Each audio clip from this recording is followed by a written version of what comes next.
I'm Dr. Cheron Davis from the College of Education at Florida A&M University, and I am doing a reading boot camp today for the Florida Teachers Certification Exam, the Language Arts and Reading portion of the K through 6, the elementary ed and the early childhood education tests.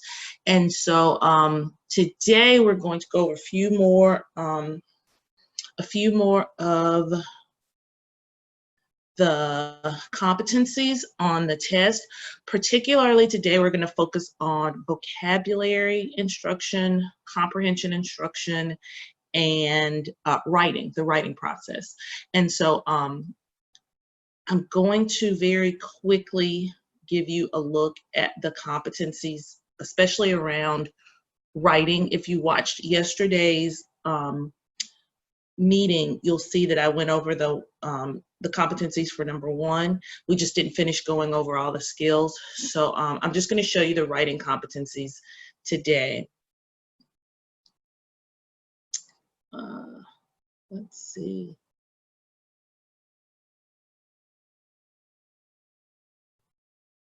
Okay, let's see. I'm not sure.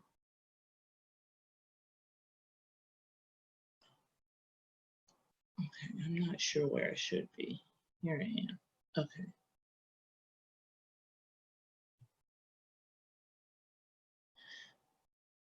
So here are, as you can see, we went over 1 and 2 on yesterday, and today we're going to focus on vocabulary instruction, comprehension instruction, and the knowledge of language and the writing process. So there are 6 competencies. Number 1 is identify and evaluate the developmental stages of writing, drawing, dictating, writing. Number 2, differentiate stages of the writing process. And we'll really talk about the writing process, pre-writing, drafting, revising, editing, and publishing, and how those can be accomplished in the elementary classroom. Number 3, distinguish among the modes of writing. So narrative writing, informative writing, explanatory, argumentative. Number 4, select the appropriate mode of writing for a variety of occasions, purposes, and audiences. And that's very important. Your students need to, in writing, they need to be able to identify and identify the audience for whom they're writing, and they need to be able to write in a way that informs that particular audience. Number 5, identify and apply instructional methods for teaching writing conventions. So spelling, punctuation, capitalization, syntax, and word usage. And a lot of that comes into vocabulary instruction. So we'll talk about that. It'll be embedded in vocabulary instruction. And then number 6, apply instructional methods for teaching writer's craft across genres. So precise language, figurative language, linking words, temporal words, dialogue, sentence variety, those types of things. And again, a lot of that will come within vocabulary instruction. So you'll see a lot of these writing techniques. A lot of these competencies will be covered in our discussion about vocabulary instruction. Okay? So with that, we are going to go to vocabulary instruction. And remember, for FAMU students, if you remember yesterday, especially for FAMU students, if you listened yesterday, you heard me say that pretty much the first 2 or 3 competencies are our first reading class. That's your first reading class, RED 3013, teaching, reading, and diagnosing its growth. And so a lot of what you'll see on the test will come from, particularly what you learned in that class, it will come from that course. So I've always told you, RED 3013 is a great class to save all your notes, to keep the book, to keep all the handouts I've sent, and I will resend these handouts, or I'll make them available if Ms. Bryant will make them available on our social media platforms, or you're always welcome to email me, Cheron, CHERON, .Davis, DAVIS, @famu.edu, and I'd be happy to share the materials that I'm sharing here. Particularly, I have some handouts and some quick reads that sum everything up very succinctly. So those are the things that I would love to be able to share with you, okay? And so vocabulary, if you remember in our class, we we always started out with your favorite word, right? And we get a really nice discussion going about our favorite words. It's always really, really fun for our class to learn everybody's favorite word. I'm thinking of some of you. I'm actually thinking of some of you and what you said your favorite words were, because that's how I remember you, and I'm tickled because I remember those favorite words. But the 3 tiers of words, when we think about vocabulary instruction, we think about it in a sense of tiered words, because there's some words that we use frequently and some words that are unfamiliar to us. So tier 1 words are basic words. They're common words that are used in conversation. They're your everyday words. Tier 2 are the academic words. These words are used more frequently in written than in oral language. I like to call them your fancy words. They're the words that you look up on your thesaurus when you've used big too many times in your paper that you've got to turn in for English. And so you're looking for some beautiful, we call them the beautiful fancy words. So humongous, gigantic, gargantuan, like all the academic words that you use, right?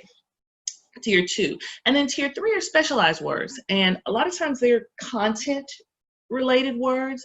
They're technically specific, sometimes abstract. So it would be the difference between saying a shape versus a decadahedron. Is that what it is? A decadahedron? I don't even know. I hear my kids saying it. But they're content specific words, right? And a lot of times you'll find those words in content areas, and they have to be taught explicitly. Decadahedron. I'm trying to think. I hear my kids saying the shape. I think they learned it from Super Shapes. I can't remember the name of that show. But yeah, they learn these content related words. And so there are levels of word knowledge as well. There are unknown words. So students may not recognize the word at all. There's initial recognition where students have either heard the word, can pronounce it, but they don't know its meaning. There's partial word knowledge where students know one meaning of the word and can use it in a sentence. And then there's also full word knowledge where students know more than one meaning of the word and can use it in several ways. And so what we are trying to achieve with students is to get them to full word knowledge, but that doesn't happen with one exposure to the word. So one of the things that's really important about vocabulary instruction is that students have multiple exposures to the word, and they have exposure to the words in context. So when you're looking at the FTCE and they ask you something about vocabulary or a child learning a word or teaching a word to a student or a word that a kid may be more familiar with, make sure that you look for the answer choice that suggests that the word is used frequently, that the kid has had multiple exposures to the word, and that you're using the word in context. So it's always easier to learn a word that they know the background of the word, or they have some familiarity with the word, with the concept, and then learning a new word to go with it versus learning a new concept and a new word, right? So it's always a good idea to have this broad background knowledge about words in general. So some of the word study concepts to get kids interested in words and knowing what they are multiple meanings of words, synonyms, which are words that mean the same, antonyms, you know that those are words that are right, opposites, kiss your brains. Homonyms, words that sound alike but don't mean the same, right? Root words and affixes, and I can tell you root words will probably be on there in some form or fashion. Etymologies of words. What does etymology mean? That's right, Davis's folks, you fancy rattlers. Etymologies are the histories of words. And why are histories important? Remember we talked about those kids in the spelling bee who ask for the meaning of the word. They ask for the the origin of the word. And knowing the origin of the word is the difference between knowing that Pollo is Paulo or pollo, and knowing that it's an Italian word or it's a Spanish word will give you a sense of pollo, right? And what that word sounds like and what letters you use to build that word. So learning how to spell and learning definitions of words is also tied into this idea of etymology, the background, the origin, or the history of the words. And then also figurative meanings, which you will find can be somewhat challenging, especially for ELLs, because as they're learning a language, they may take the language very, they may be very, can't think of the word, but a figurative, they may be very, gosh, I can't think of the word. But anyway, the figurative meanings of phrases, it means something different than what we actually mean when we say it. So phrases like break a leg or I've got your back, those may be challenging for ELL students. So it's important to infuse the teaching of figurative language into your learning, because so much of that is embedded, especially throughout the English language. And then if you think about our geographic cultures, there are lots of things that we say in the South that, you know, people in the North may not say, and there are lots of things that they say that we may not understand, or words that they use for different objects. The buggy at the grocery store, right? Sodas. Some places they're pop, some places every soda is a Coke, right? And so we use different words for these everyday activities and items. And so it's important that we recognize both cultural differences, geographical differences, racial differences. We have to acknowledge that that's a part of learning words and concepts, okay? Vocabulary instruction, number one, immerse students in words. Talk about words, say words, put the words all over your classroom. They need to hear those words in context.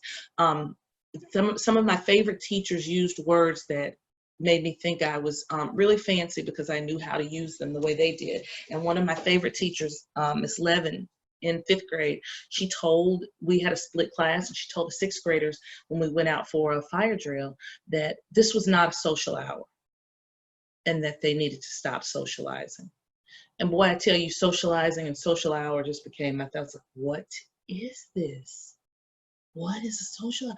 Like, that just intrigued me, right? Using those words with your students is important so that those words become their words, right? Teach specific words through active involvement and multiple encounters, so they need to see them more than once. If the word is social and it's our vocabulary word for the week and I never mention social again, we're gonna have a bit of a problem, okay? Kids are not going to learn that word. That's not going to be their word. Teach word learning strategies so students can figure out meanings of unfamiliar words.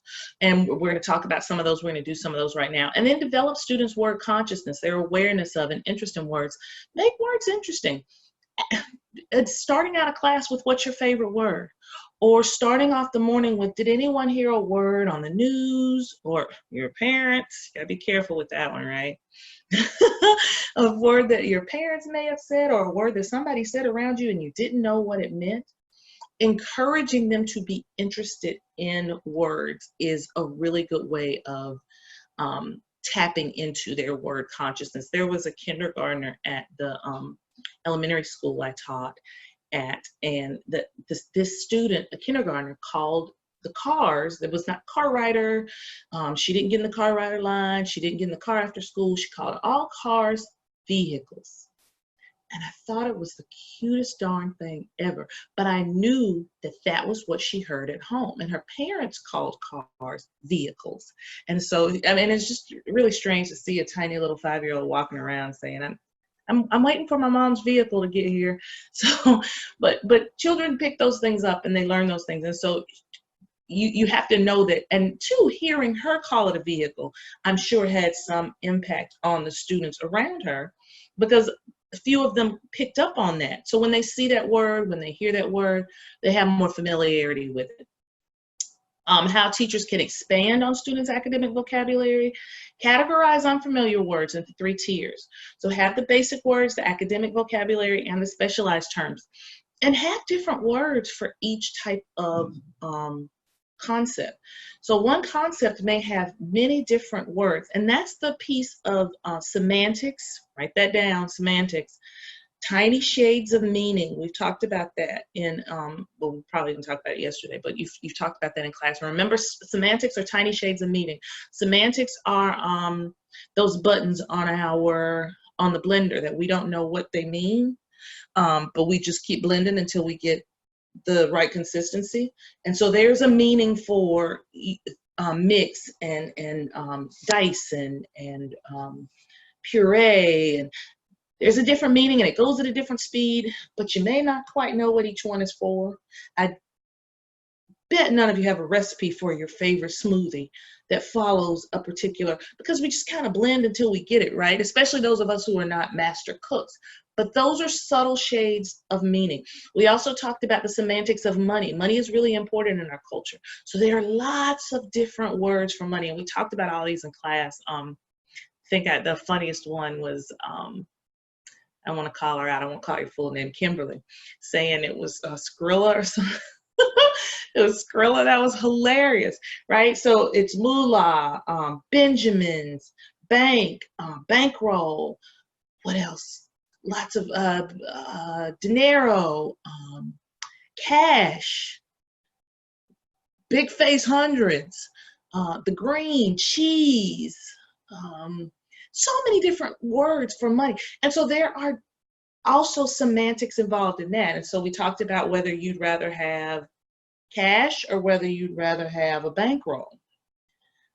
We kind of figured out that the bankroll may be a little more money than cash, right? A band of money, we might want a band versus, you know, a big face hundred, because there might be more money in the band. But those are subtle, those are semantics, subtle shades of meaning that words have. And so teaching children those and giving them exposure to those is really important for expanding their vocabulary. Teachers nurture students' word consciousness. We teach Tier 2 words explicitly and with a variety of activities, right?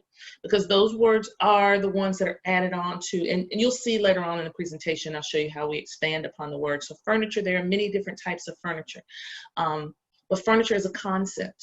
And so we can expand on that with lots of different words: couch, sofa, love seat, ottoman, Davenport, wardrobe. There's so many ways to expand upon that one concept, and so many words that children can be exposed to. Teachers support students' development of word learning strategies, and so we're going to talk about some ways that students can learn words.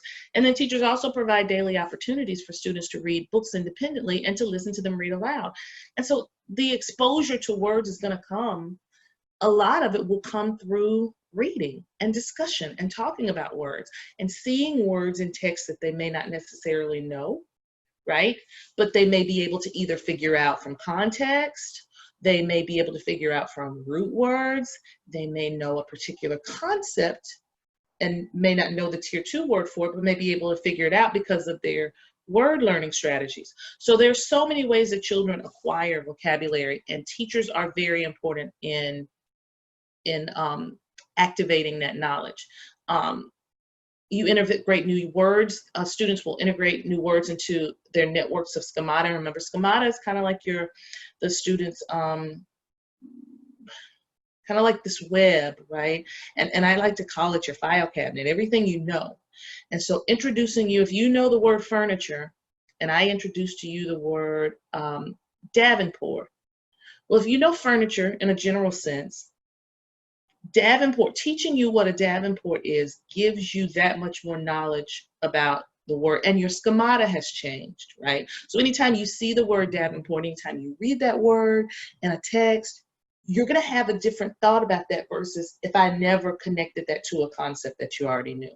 Okay, children need to need to have meaningful use of words. Repetition in multiple texts. So remember that, and if you see that on the test, these multiple repetitions and these multiple exposures are very, very important to word learning, okay? Word learning is incremental. They need direct experiences. They need read alouds. Vocabulary building may involve several different types of words, but you also need to choose words for discussion. And the important thing about choosing words is that you don't need to choose words that students already know. You need to expand on those concepts. So teaching words that students already know is pointless, right? But expanding on that knowledge is critical. Some analogies. So comparing words, word lines show shades of meanings of related words. Semantic maps, and remember semantics have to do with meaning. So graphic displays that show how words are connected to each other allows the connection with the known concepts. It also opens up the door for discussion of words and their relationships. And so if you're doing a semantic feature analysis, it helps students understand the uniqueness of a word and its relationships to other words. It's a matrix with related words on one axis and features on the other one. So think of the semantic feature analysis, them breaking down the meaning of the word, right? Helping them look at a word and figure out how it relates to others. So a word like amazing, what words are related to amazing? Oh, awesome, wonderful, great. Would you rather be great or amazing, right? On the spectrum, where would amazing fall as far as, would amazing be greater than great, right? Or less great than great? And so having children do that semantic feature analysis helps them to become familiar with words and their definitions. Dictionaries and thesauruses, doubt you're going to see a lot about that on there. You can find out meanings and etymology from it, but a lot of what you're going to see, particularly on the FTCE, will have to do with using technology and different sources, books, online sources, OERs, online educational resources, to figure out meanings and multiple meanings of words, okay? So figurative language, similes, metaphors, personification, hyperbole, euphemism, allusions, idioms. I want to go through a few of them just to kind of reactivate that knowledge in you. I'm not going to go through our little quiz that we do together, but we're going to go through the definitions of these so that you can remember what they are. So figurative, I was trying to think of the word literal a little while ago. Literal words function exactly as they're defined. The car is blue, he caught the football. Whereas figurative, you have to figure out the meaning. So I've got your back, I don't really have your back, right? Or you're a doll, not really a doll, okay? So simile is a comparison of two things using like or as. And you'll see there's some examples of a simile. Whereas metaphor is comparing two things without like or as. And these two are really important to remember. I've seen a lot of these questions, especially metaphor, in practice tests.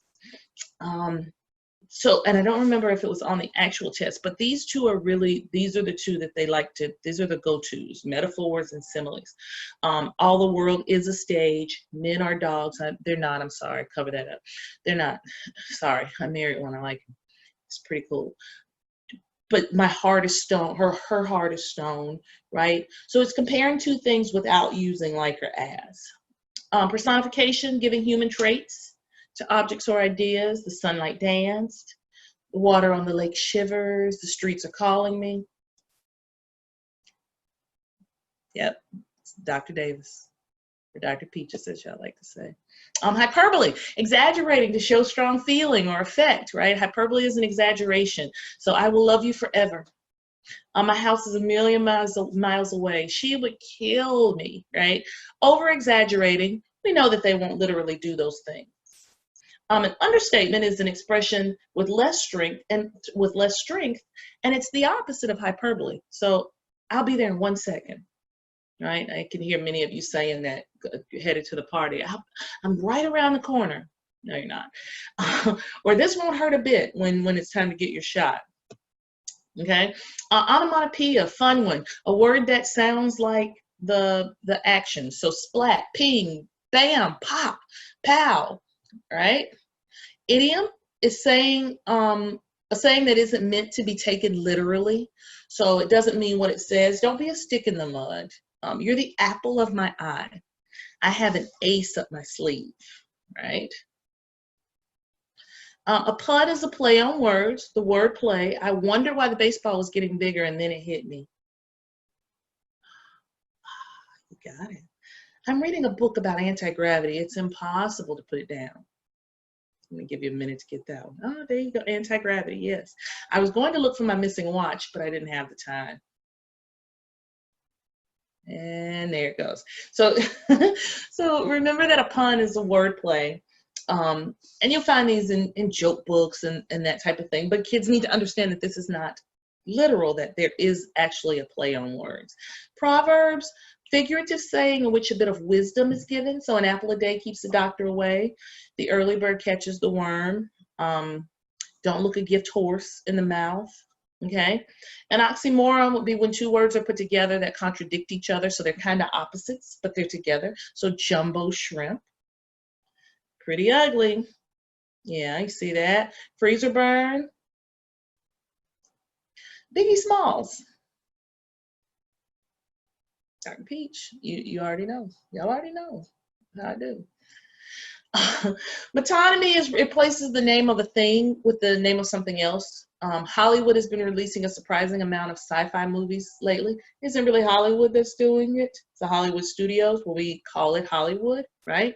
Do you want a piece of my Danish? The Danish is actually like the actual bread, but instead we call it the Danish, right? The kitchen is coming along nicely. The kitchen isn't coming along if you're doing renovations on the kitchen. The renovations may be coming along, but we say the kitchen is coming along nicely. Or her hair is coming along. It's not her hair that's coming along. It's the act of doing her hair, right? Okay, and so this is the quiz. I think this is, I'm going to just go really quickly through these. In fact, I'm going to get out of here and go through these. But these are just some of the examples that we used in class to practice. So the pun here, he drove his expensive car into a tree and found out how the Mercedes bends. That one took a minute in class. We got it, we got it. I used to have a fear of hurdles, but I got over it. Pun, right? You get those. And I think this was one of the fun one that they didn't like, that I said, your face is killing me. And some people disagreed that this was a hyperbole. I thought this is literal, but you all didn't agree with me. So, you know, shout out to Gucci, right? And then morphemic analysis. So identifying meaningful word parts. And so morphemes, remember morphemes are the smallest units of meaning. They can be meanings of common affixes and root words. They are meanings of inflectional endings, cognates, and false cognates. And I'm going to show you some morphemes, because I will tell you, I will be very transparent. In taking the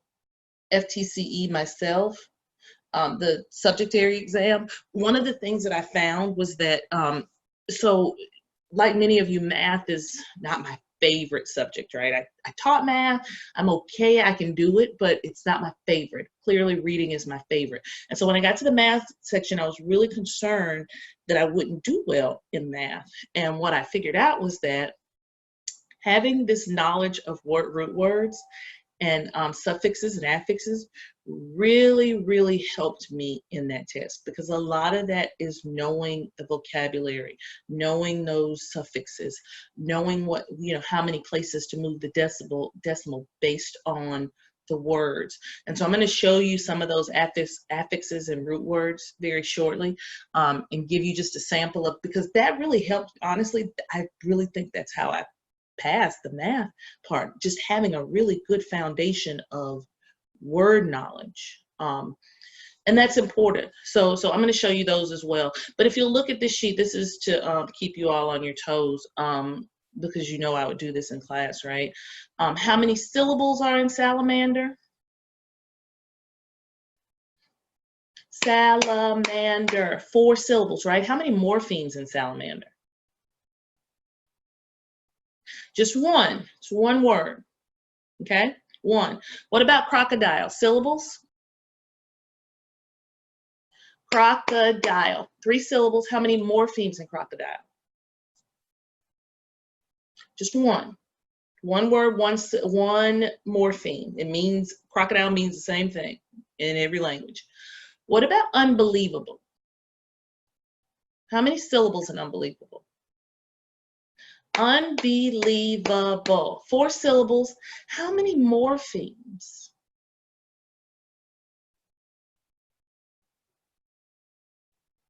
There are 3. You see that?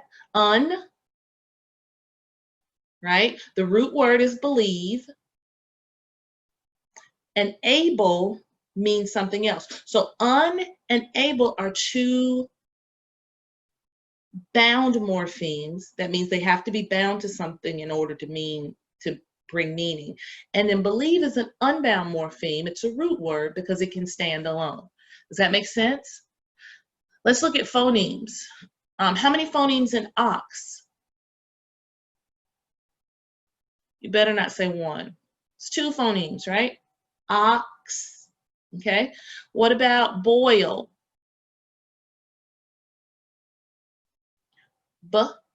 Oil. Remember that OI in the middle. Oi is a what? I wear them to the beach. I really don't. Diphthong, right? OI is a diphthong. Okay, so it functions as a graphic, a digraph, a vowel digraph, but we call it a diphthong because there's a subtle movement when you put O and I together. There's a subtle movement in your mouth. Oi, right? What about thank? How many phonemes in thank?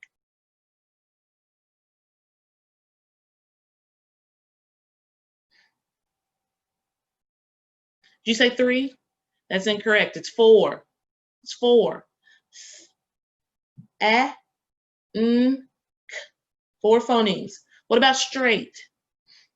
Straight. Do not put STR together. That's a blend. A, t, 5. 5 phonemes. Okay. What about though? 2. The, O. 2 phonemes. See that? Got 6 letters and 2 phonemes. Just 2 sounds. Though. And what about shout? There's another diphthong in there. O-U. Ow. So the phonemes are sh, ow, t. Okay. So 3 phonemes in shout. All right, nice little practice on phonemes and morphemes for you. And then I'm also going to show you some of, let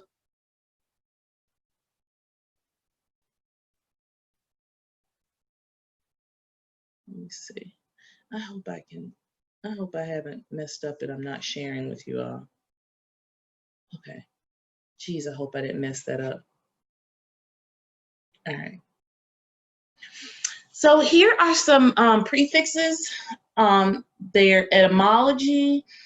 It's a great way for you to brush up on these root words. And like I told you, again, this was very helpful for me on the math part of the FTCE, because I really think that was part of the reason I was able to pass it, because I had a really good knowledge. I had a really good, not as strong a background in computation, but I knew word parts. Like, I know that stuff. That's my thing, right? So 1, mono, uni, unicorn, monotone, 1 tone.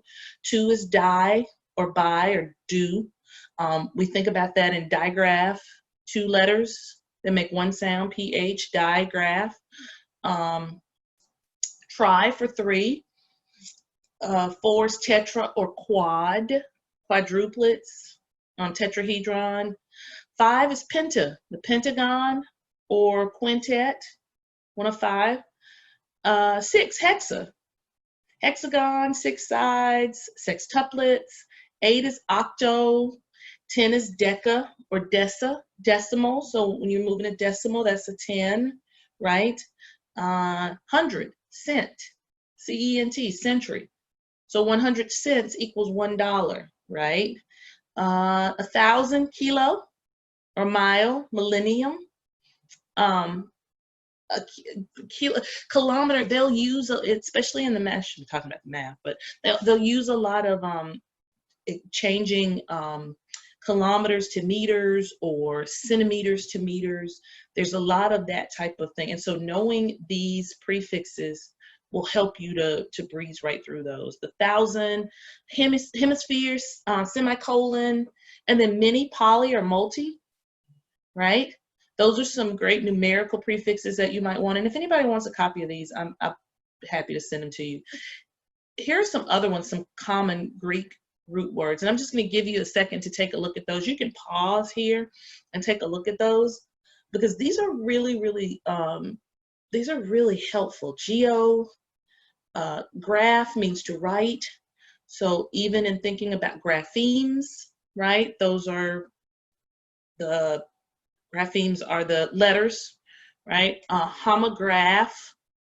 Homographs are spelled the same. Homo means similar, and then graph means right. So they look the same, but they don't sound the same. So a word like, what looks the same but doesn't sound the same?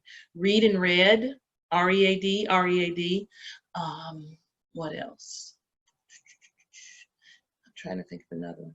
You'll have to help me. I know you're saying them for me, screaming them at me. Thank you.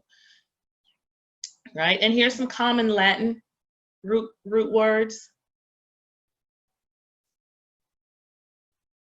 Grad means step, so gradual, graduation, which many of you will do, right?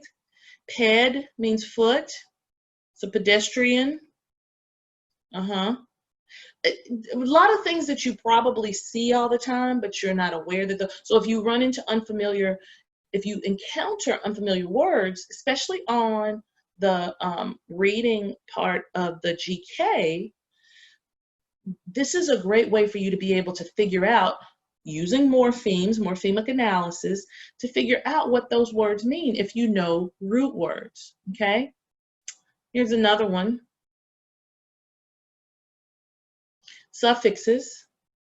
Able means capable of. So believable, you're capable of belief. Remember our previous word was unbelievable. So un means not. So it's not capable of belief. You're unbelievable, right?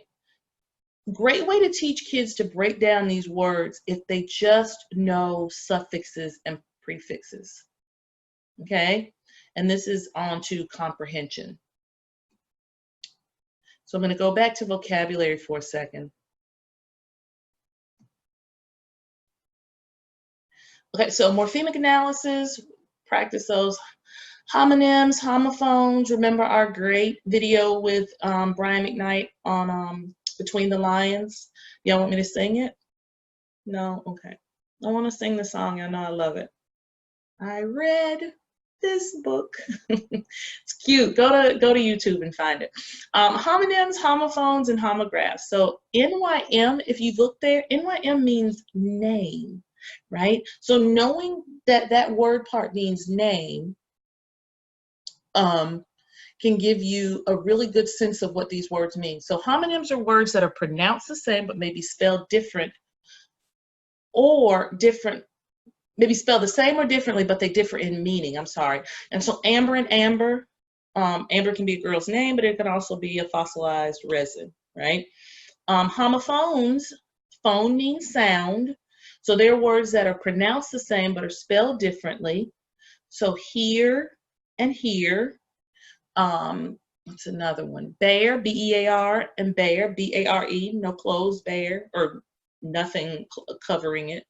And then homographs, remember graph means writing. So homographs are words that are spelled the same but are pronounced the same and differ in meaning.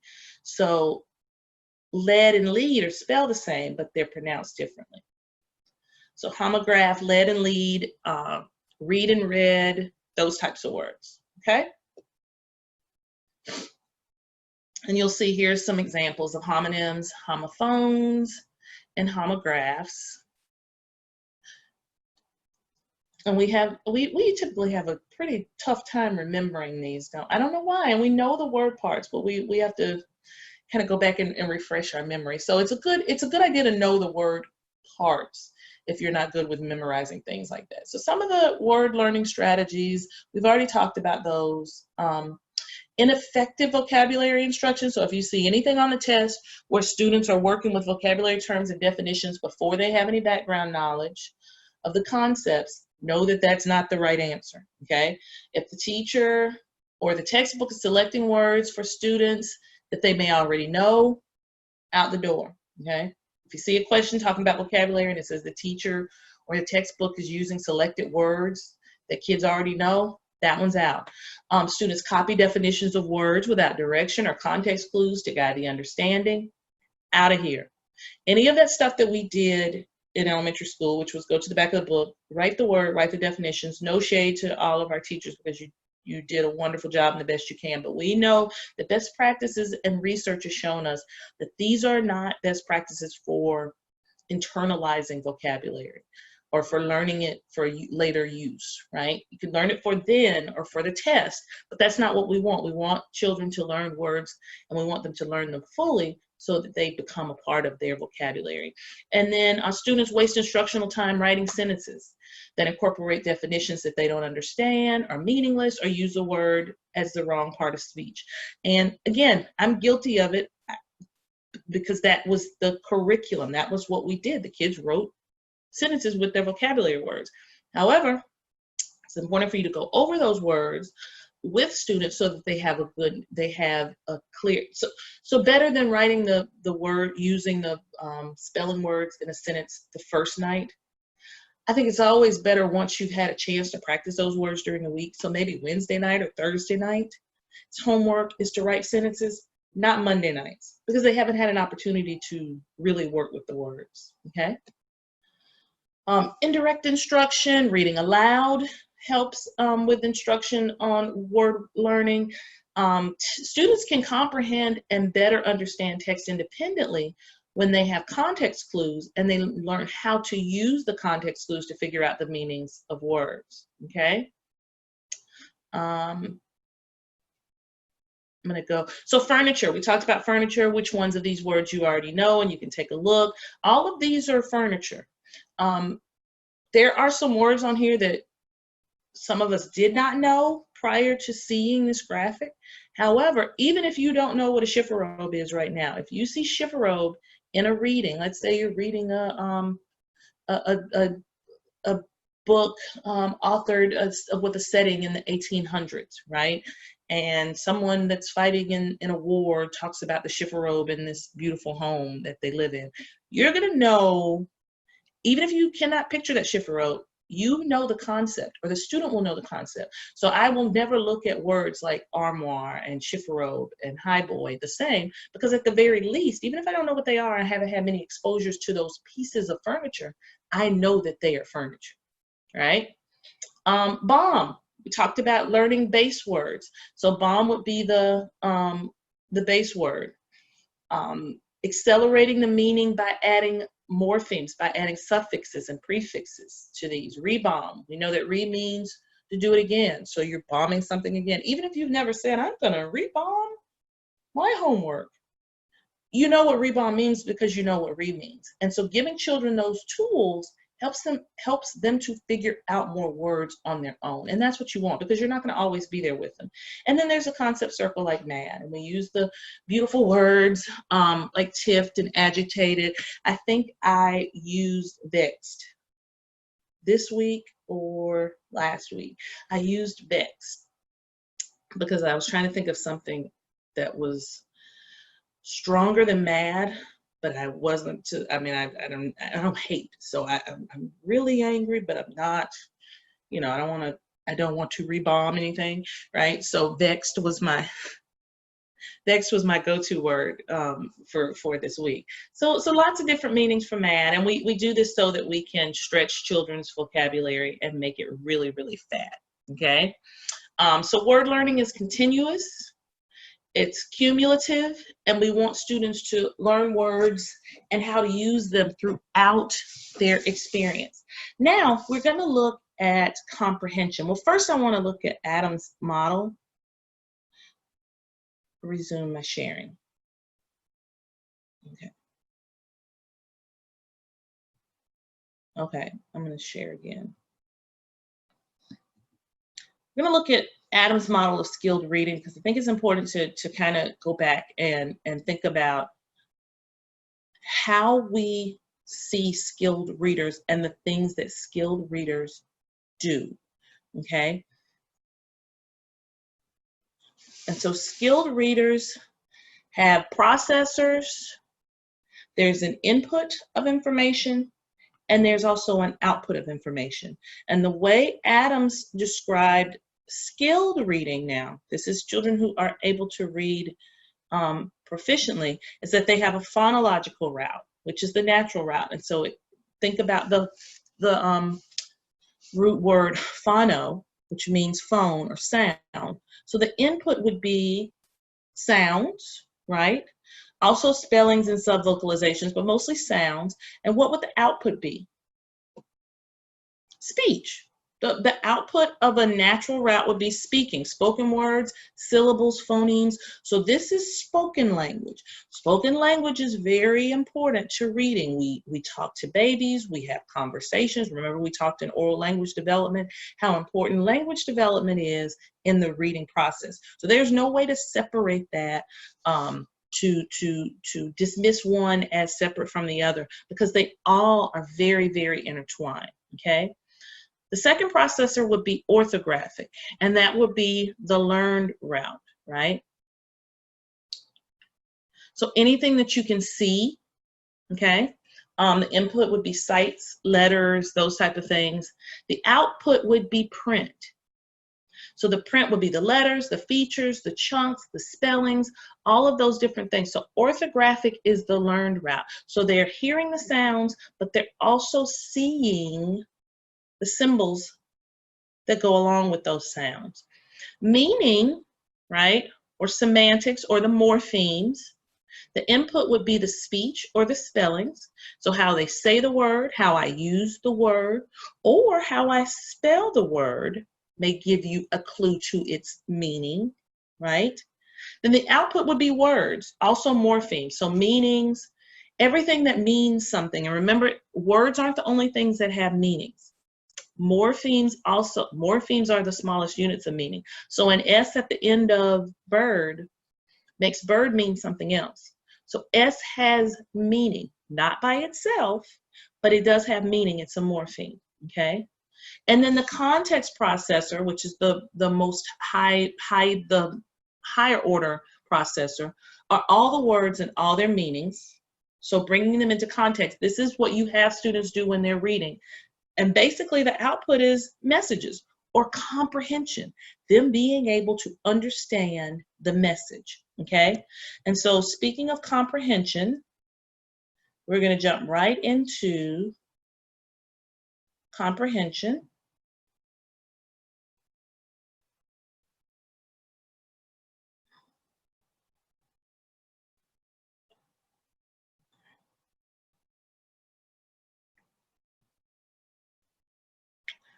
I'm gonna jump right into comprehension, just a moment.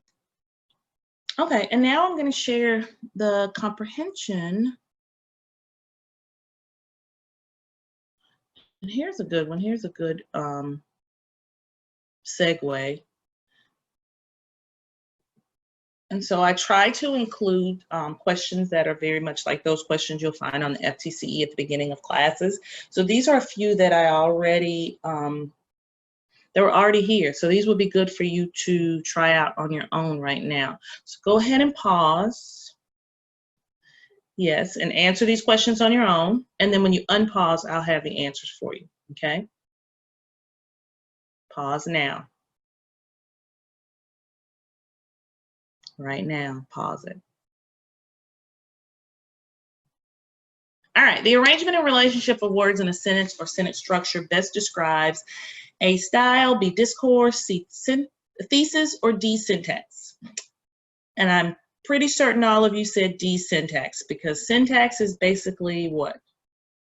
Grammar, right? It's how words are formed how words are put together in a sentence to make meaning. Characteristics of difficulties seen in emergent readers include A, high interest in reading, B, clear, concise speech, C, ability to follow directions, or D, none of the above. None of the above. So the emergent readers are still learning those things, okay? Beginning readers are more clear. They're able to recognize letters, some sounds. They're able to focus on a task for longer, okay? To help students develop as readers, it's important to do all of the following except surround children with books, have students participate in daily read aloud activities, have students read only books that have been picked out for them by the teacher, or D, have students read their favorite books over and over. This is the one you sometimes get confused about. The answer is C, okay? Why is it okay? I'm sure some of you picked D.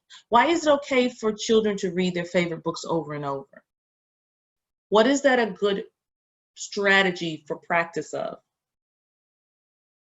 Exactly, fluency. Fluency practice. Remember, we want them to reread text. That's okay, right? But what we don't want to do is to limit them by only having them read books that we pick out for them, because choice is so important in engaging their interest in text. And so what makes a good reader, you know what you like to read, you know what you want to read, and you know what motivates you to read. So think of children the same way. They're not going to want to read what doesn't interest them. And so we have to find that balance between instruction, right, and finding those things that interest those students. And so what is comprehension? It's a creative, multifaceted thinking process in which students engage with the text, and it is the goal of all reading. We want children to comprehend. We want to comprehend the text. That's the ultimate goal. And so phonics, having a good foundation of phonics and phoneme awareness, being able to decode, vocabulary, knowing many words and word parts so that our word learning strategies, and also being fluent, reading quickly enough, decoding quickly enough so that all of the attention is not spent on decoding, but rather it's spent on understanding the text. All of those play into comprehension. So that's why the big five are so important, because while they're separate entities, they're all interrelated, and you need all of them for comprehension to occur, okay? Comprehension is the goal of reading instruction. It's a thinking process. It's multifaceted. Students are engaging with the text. And then it's also built on constructing a mental picture of the text. And so very importantly, you'll see early on, especially with young students, we are teaching them how to comprehend. And so we're almost practicing strategies outside of their head that they will do inside of their head. So when you tell a student to, write a morning message, a kindergarten, write a morning message and draw a picture that goes along with it, you are instructing them on comprehension at its very purest form. You're teaching them to create mental pictures. They're just creating the picture on the piece of paper, right? So that's a strategy to help them understand, because what you realize is that when you're reading, you are also creating mental pictures, whether it's thinking about something you saw in a classroom, something you may have experienced, maybe in one of your field clinicals, you noticed a teacher doing this particular strategy with students. You're constantly doing that and making those connections. And so that is helping you to better understand the text. So we have to teach students to do that, because we can't get inside their heads and see if they're doing it. So we have to teach them these strategies explicitly, okay? Comprehension is not a product of IQ, right? It needs to be taught explicitly and not always assessed. And so teaching comprehension is not you giving them a worksheet and asking them what happened, who was the main character in the story? Why did Lucy throw away her homework? That's recalling, right? That's assessment. That's not teaching them how to comprehend. So comprehension is dependent upon the interaction of the reader and the text, okay? So there are reader factors and text factors that affect how you comprehend.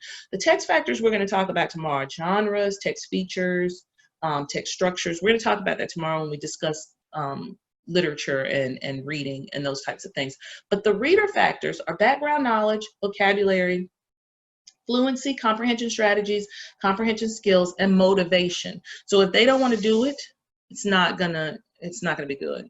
Okay. You need explicit comprehension instruction. You need to develop comprehension through reading. And then there also needs to be a place where you assess. And we'll talk about assessment tomorrow as well. Some of the strategies that students need to learn are predicting, connecting, visualizing, questioning, which means questioning the author, creating questions in their own mind, not answering questions, identifying the big ideas, summarizing, monitoring, which means knowing when you don't understand, and evaluating. And so monitoring is very important because I've always told you, what do you do when you're reading a text and you don't understand? Some of you said you slow down, some of you said you reread, some of you said you go Google the word to figure out what it means, right? But you're able to monitor those things. Kids don't know what they don't know. So an emergent reader or a beginning reader who's reading a text and says, the bear aggravated the fish, and the word is ate. They don't know, if they don't have the skill of monitoring, they'll go right ahead and continue reading, even though that doesn't make sense, right? They need to understand, they need to learn to monitor their reading, to know when there's a breakdown in their comprehension. And that can only be taught externally. It can't be taught inside their heads, okay? What do thoughtful readers do? They activate prior knowledge. They examine the text to determine the length, structure, and important parts. They make predictions. They determine big ideas. They make connections. What 3 types of connections can they make? Text to text, text to self, text to world. They create mental images. They monitor their understanding, generate summaries, and evaluate the text. All of these skills are, in short, the skills that you do on the reading GK. They're just with higher level text. But these skills will follow them throughout. So teaching them early on how to do this with simple text, they'll be able to do it with more complex text as they matriculate through school, or as they gradually, grad means going a step, right? As they gradually move through each grade level. You need to teach all of the comprehension strategies explicitly, one at a time, okay? But you need to teach all of them explicitly. You can use, we've already seen these. You can use, a good thing to use would be graphic organizers. Let me show you some of the graphic organizers that you might be able to use.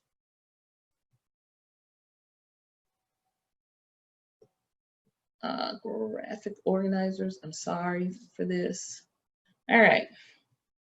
Screen sharing has stopped, and now I'm going to share it again.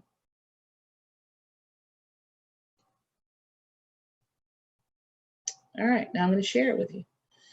All right, so these are some of the posters that I think I probably shared them with you in class, but previewing the text, right? Setting the stage, doing an anticipation guide, activating prior knowledge, a KWL chart, what do you already know? It's always good to preview prior knowledge, because unless students' prior knowledge is sufficient and accurate, they're not going to understand the text. So I always use the example of it being the difference between a kid coming into your classroom and you saying you're going to read a story about a crib today, and the kid saying, oh, good, we're going to learn about my house, right? Versus a baby's bed. If the crib has always been the crib to them, then that knowledge, what they bring to the text, will be very different than what someone who has experience with an actual baby bed will bring to the text. So you have to be sure that students have accurate prior knowledge, sufficient, there's enough of it, and it's accurate, okay? Questioning, list 1 to 3 questions you think we'll find answers to. Predicting, right? State 1 to 3 things that we'll learn. Read the text. Go ahead and read the text, and then try to answer the questions. Modify, drop, add, and then summarize at the end of the text. And this literally gives you the stages of the SQP2RS. So surveying is the first one. Questioning, generating questions, predicting. 2 R's, reading and responding. And then summarizing, okay? Either orally or written summary. And these I am more than willing to share with you. If you'd like to have those, just email me. I'm more than willing to share those. And then finally,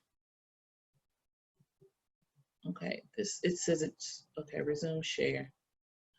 Finally, we're going to take a look at the writer's workshop and writing and the stages of writing. Okay, here we go. My screen sharing is paused. I'm bringing it back up. Resume share. All right, that's not the one I wanted. All right, my screen sharing is, oh, I want to share a new screen. That's what I'm doing. All right, so this is the screen I'm sharing. All right, so writer's workshop. And remember remember that the writing process is very cyclical, and it's also, it also follows the same pattern. No matter what grade level you're teaching. So you can do the writer's workshop and the writing process with kindergartners. It goes through the same steps as it does with a 5th grader. Now, of course, the writing may not be as complicated, or they may not be able to write in particular genres yet, or the same ones that, you know, for example, a persuasive essay. Kindergarten, 1st graders may not be able to write a persuasive essay, whereas 5th graders will, but they still go through the same writing process, okay? And we start this off with what do you see, which is really fun, talk about what we see, just writing prompts. And so the goal of the writing workshop is to see writing as a way to tell about things, to write fluently, which is the goal for students reading and writing fluently, to learn to read through writing. And a great way to assess students' reading is to take a look at their writing, right? And writing is very different from reading, but you can tell a lot about what they understand, what correspondences they're familiar with, what they still have struggles with.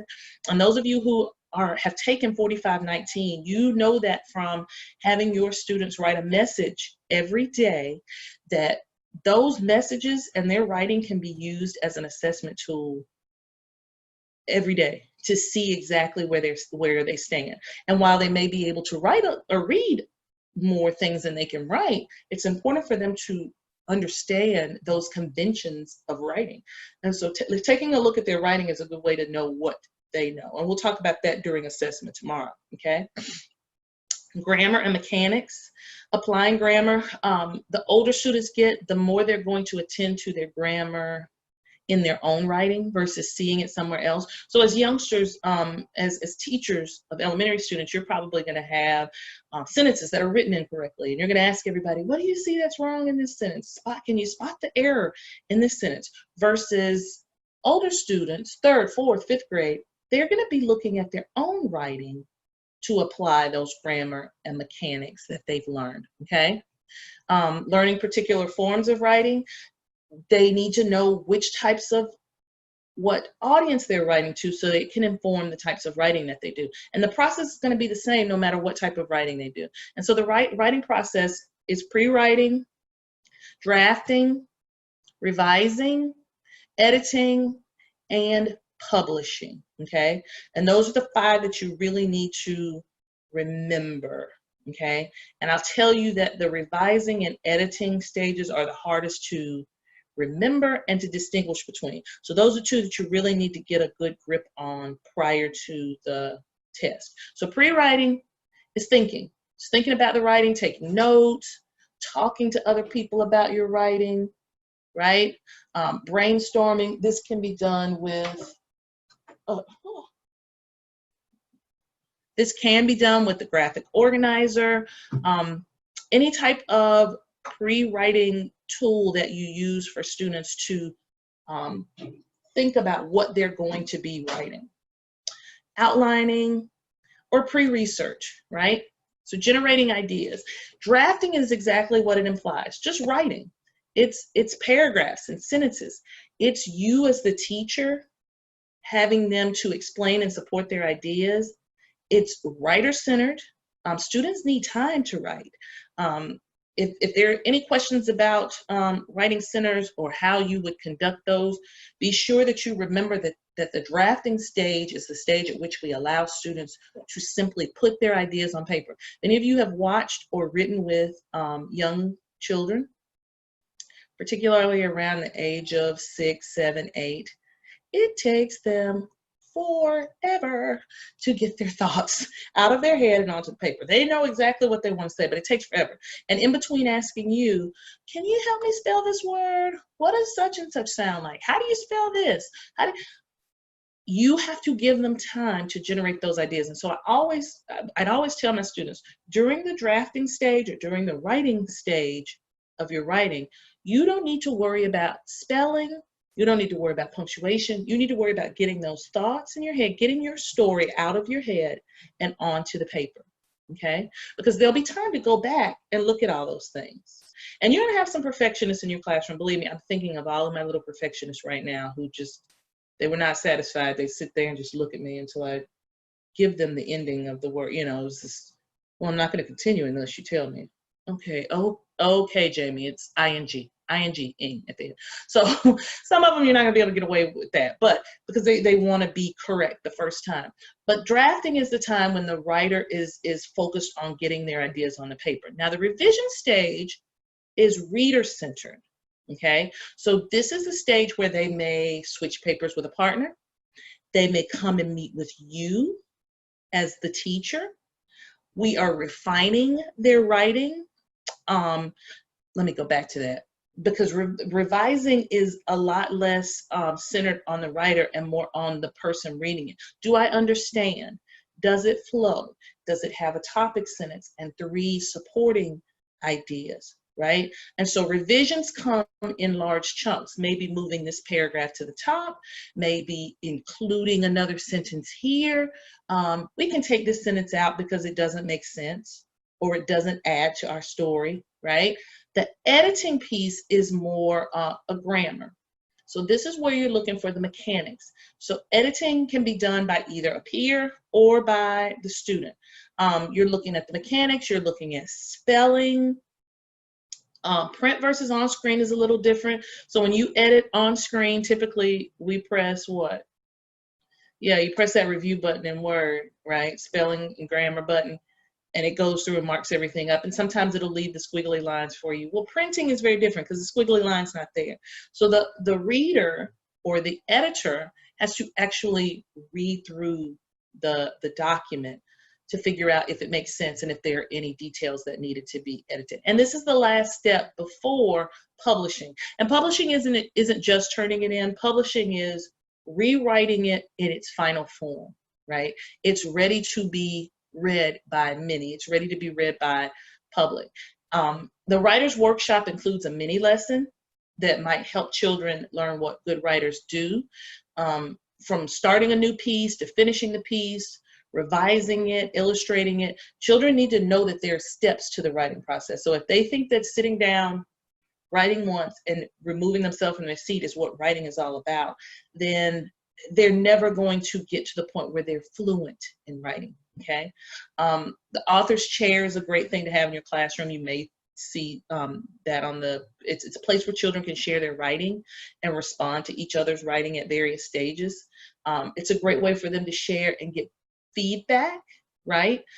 There are mini lessons embedded in the writer's workshop. Typically, you're calling a few students to the back table to work with the teacher directly, or perhaps to work with pre-service teacher on mechanics, either editing or revising a piece.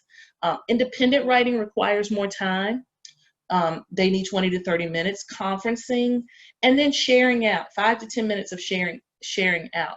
And again, this is writer's workshop is critical to your classroom, but you have to be able to manage that. And there are lots of things going on, because as you know, children are going to be writing at different speeds, and they're going to be in different stages. So you need to make sure that you model each stage of the process. You're modeling that stage of the process for students, modeling your ideas, modeling mistakes, modeling editing, revision, and also meeting with children during those times to teach them details of each one of those stages. And so it's a very,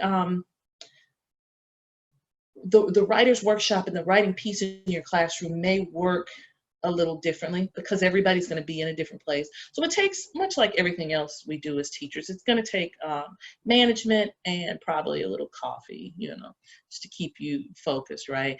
So writers, you're welcome to use this chart. I've got this in a cute little chart, but use quiet voices, begin sentences with a capital letter, sound out words, just some of the reminders that you might have posted in the classroom, so that while they're in the center, they're able to, because there's only one of you, and if you're conferencing individually with students, you can't answer the other students' questions, so it might be a good idea to have pointers or directives around the classroom so that students are kept on task, okay? Mini lessons, choosing a topic, we talked about that. Poetry, figurative language, we talked about that. Humorous writing, checklists, you can use checklists. We'll talk about those in our assessment, because we haven't talked about assessing the writing. Some of the issues they might have: I don't know what to write-itis, I have so much to say, organizing it, repeated phrases, fluency, weak adjectives like cool, awesome, pretty, neat. So word choice, choosing tier 2 words, right? Each sentence on a new line in a paragraph, conventions, writing paragraphs, indenting at the beginning, and then sloppiness, the presentation, or no imagination in their writing, the voice, who are they writing to? Children need to learn to write to particular audiences. And so the goal in each one of our, if you think about all of the ways that I'm going to skip through these while I'm talking, all of the ways that we teach either writing or reading or math or science, we go through the process of modeling for students, so that's the I do, helping students to do it along with you, students doing it alongside you, so that's the we do, and then giving them an opportunity to practice the skill independently, and that's you do. And so that's a very important part of any instruction in any content area, is making sure that they have those opportunities to actually go through and practice each one of the skills. They need to practice comprehension skills. They need to practice fluency skills. Practicing fluency means reading and rereading a text. It's okay for them to reread, right? And writing requires that same type of diligence. And so we're teaching them to stay focused on a task for longer periods of time, and to revise tasks so that, and if any of you notice, if you're looking at these slides, you'll notice that that I showed you some of the diary. I think you might remember me reading The Diary of a Worm, and we did a writing project with that in class, in which we did a diary of some specific topic that we knew a lot about, right? And the slides were showing you that type of writing at different grade levels. So they had a kindergartner, I think a 4th grader, and maybe an 8th grader doing diary of a blank. And so you can use those, again, it just kind of illustrates how you can use those same techniques across genres and across different types of writing, but the process is going to be the same. So just remembering those 5 steps of the process. Again, this is, if any of you still have your Tompkins book, this is chapter 1 and 2 in Tompkins. Good stuff. All her charts, all those charts are great review for you.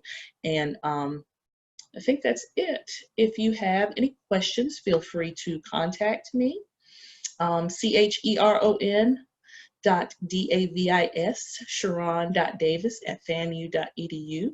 You can call me at 555-55, no, I'm just kidding. Anyway, I'm done for today. I will see you tomorrow. Have a great evening.